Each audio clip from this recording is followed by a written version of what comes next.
Some news just hits different. It's that kind of moment when the whole sideline goes quiet and fans everywhere hold their breath. And when you find out why, it's not just about the player anymore, it's about the field beneath his feet, because what happened to one of the Eagles' most promising young players this weekend lit up a warning sign that the NFL keeps ignoring. And the worst part?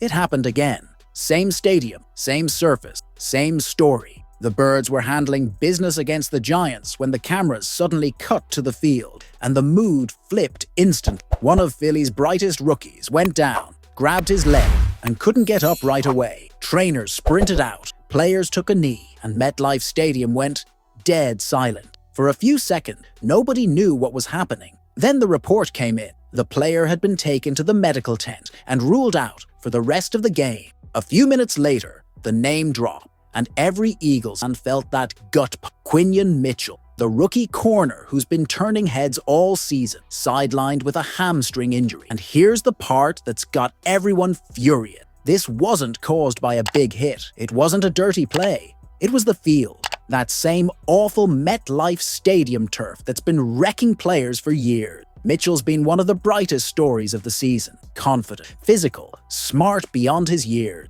Every week he was looking more and more like a future star. And then, boom, another injury on that same synthetic nightmare the league keeps pretending is fine. Let's be real. Everyone in the NFL knows that turf is a problem. Players hate it, coaches hate it, fans hate it. The surface doesn't give. It grabs your cleats, locks your legs, and destroys joints. And even after all the complaints and so-called changes, guys are still getting hurt, and now it's one of ours.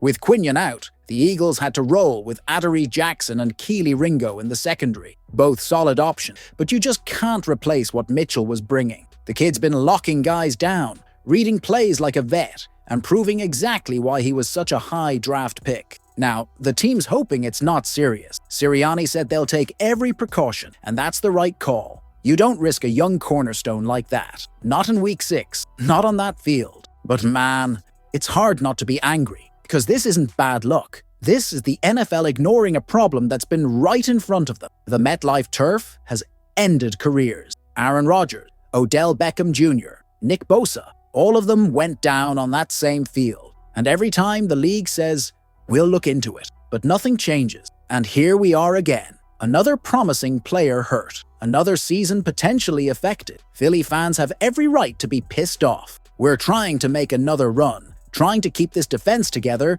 and now our rookie corner, one of the brightest young players on this roster, goes down because the league can't admit its mistake. You can replace players. You can't replace potential. This kid was just starting to make his mark. He was playing with swagger, confidence, and grit. Everything Philly fans love. And now, instead of talking about his breakout, we're talking about the turf monster at MetLife Stadium again. So I gotta ask you, Philly Nation, how many more players have to go down before the NFL finally says enough is enough? How many more careers need to be risked before they do something about it? Drop your thoughts in the comments. Smash that like button if you're tired of seeing guys go down on these trash fields. And don't forget to subscribe and turn on notifications. Because if the Eagles are losing players to this kind of nonsense, it's clear something in the league needs to change. Fly, Eagles, fly!